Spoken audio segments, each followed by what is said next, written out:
शान किया करती थी। एक दिन राजू और निशा उसी पेड़ के नीचे बात कर रहे होते हैं। तभी निशा, आज तो तुम बहुत ही कमाल लग रही हो। कमाल बमाल छोड़ो, मेरी माँ बार बार शादी के लिए बोल रही है। तुम शादी की बात करने के लिए घर कब आ रहे हो? शादी? लेकिन तुमने तो कहा था कि शादी अगले साल करनी है, अब इतनी जल्दी क्यों?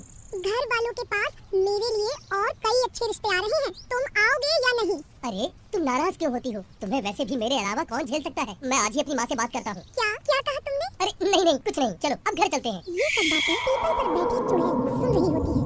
ये लड़का दिखने में बहुत ही अच्छा है, इससे तो सिर्फ मैं ही शादी करूंगी। अगर मैं ही इससे शादी कर लूं तो मजा आ जाएगा। वो चुड़ैल उन दोनों का पीछा करने लगती है और निशा के घर पहुंच जाती है। जैसे ही निशा घर पहुंचती है, उसकी माँ उसे गुस्सा करने लगती है। निशा, ये क्या, तू फिर से देर से आई है? कहाँ जाती हो, कहाँ से आती हो, कुछ पता नहीं चलता। शादी करनी है या नहीं? सब रिश्तेदार रोज रोज मुझसे पूछते रहते हैं, मैं क्या जवाब दूं उनको? अरे भगवान, क्यों कोस रही हो मेरी बेटी को? शादी करके भी कौन से झंडे गाड़ने हैं? अरे आप तो चुप ही रहिए। अरे चुप ही तो हूँ, जब से तुमसे शादी हुई है। निशा कमरे में चली जाती है। उनकी सब बातें चुड़ैल घर के बाहर खड़ी होकर सुन रही होती है। अरे वाह, अच्छा ही हुआ, ये दोनों आपस में लड़ मर रहे हैं। अब इनकी बेटी को उठा के अपने जंगल ले जाती हूँ और बांध देती हूँ। कल तो मेरा राजा शादी की बात करने आएगा ही। फिर जब निशा सो जाती है तो चुड़ैल उसे उठाकर जंगल में ले जाती है और उसे उसी पेड़ से कैद कर देती है जिसमें वो चुड़ैल रहती थी। अरे नहीं, मुझे यहाँ क्यों कैद कर दिया? कोई बचाओ मुझे, बचाओ।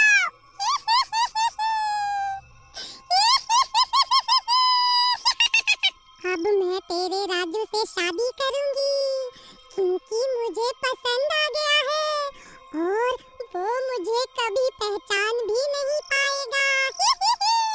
क्योंकि मैं जिसका चाहे रूप ले सकती हूँ। ऐसा कहकर चुड़ैल वापस निशा के घर चली जाती है और निशा का रूप ले लेती है। अगले दिन राजू निशा के घर अपने माँ बाप को लेकर आता है। आओ राजू बेटा, बैठो बैठो। अपने माता और पिताजी को भी लाए हो? जी हाँ, ये मेरी माताजी और पिताजी हैं। आइए आइए आइए, बैठिए बैठिए। जैसे कि आप जानते ही हो, राजू और निशा एक दूसरे से शादी करना चाहते हैं। हम भी चाहते हैं कि आप भी इन दोनों की शादी करा दो। जी बहन जी, हमें तो कोई परेशानी नहीं है। आंटी, निशा नहीं है क्या घर में? हाँ बेटा, घर में ही है, सुबह से सो रही है। तुम जाकर देखो तो क्या हुआ। राजू ऊपर निशा के कमरे में जाता है। वहाँ चुड़ैल निशा के रूप में बैठी होती है। उसके बिखरे बाल और लाल आँखें देख के राजू घबरा जाता है। अरे निशा, तुम्हें क्या हुआ? ये बाल क्यों खोल रखे हैं और तुम्हारी आंखें भी लाल लाल सी लग रही हैं। कुछ नहीं, रात में सोई नहीं इसलिए शायद लग रही होंगी। कुछ दिनों बाद उनकी शादी हो जाती है। फिर शादी के बाद राजू बहुत ही खुश होता है और रात में अपने कमरे में आता है। वहाँ निशा घूंघट में उसका इंतजार कर रही होती है। अरे डार्लिंग, इतना इंतजार कराया, अब अपना चांद सा मुखड़ा तो दिखा दो। अपने आप ही देख लो। ऐसा कहते ही राजू चुड़ैल का घूंघट उठाता है, लेकिन उसे देखते ही राजू की जान निकल जाती है। वहाँ निशा के रूप में चुड़ैल बैठी होती है। अरे दैया रे, तुम कौन हो और मेरे कमरे में क्या कर रही हो? निशा कहाँ है? मैं तो पीपल वाली चुड़ैल हूँ। और तेरी मेरी शादी हो चुकी है। अब तो मैं तेरे साथ ही रहूंगी। उस निशा को भी मार दूंगी जिसे मैंने जंगल में कैद किया हुआ है। अरे मर गया रे, भागो रे, ये तो चुड़ैल निकली, ये तो भूतिया चांदी निकली। भाग राजू भाग। राजू डर के मारे वहाँ से भागता है और सारी बात अपने माँ बाप को बताता है। तभी शोर शराबा सुनकर बाकी गांव वाले भी वहाँ जमा हो जाते हैं। राजू उन्हें भी सारी बात बताता है। तभी वहाँ चुड़ैल आ जाती है। अच्छा, तो राजू के बच्चे, तूने यहाँ पे गांव जमा कर लिया है, ये बचाएंगे तुझे। इन सब की मौत इन्हें यहाँ खींच कर लाई है। ये मरेंगे सब के सब, या तो तू मेरे साथ चल।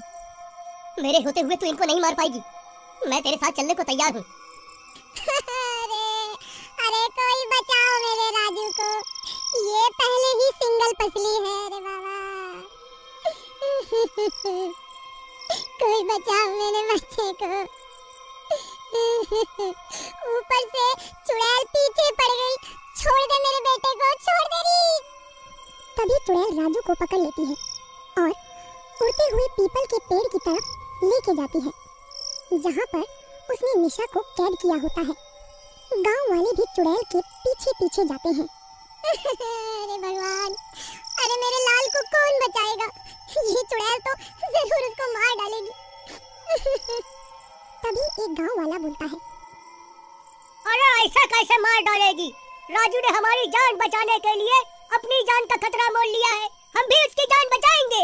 अरे भैया, ये सब हीरोगिरी छोड़ो, कोई योजना है तुम्हारे पास? चुड़ैल है वो, गली का गुंडा नहीं। सुना है कि चुड़ैल आग से डरती है, तो क्यों ना उस पेड़ को ही आग लगा दे जिसमें वो चुड़ैल रहती है।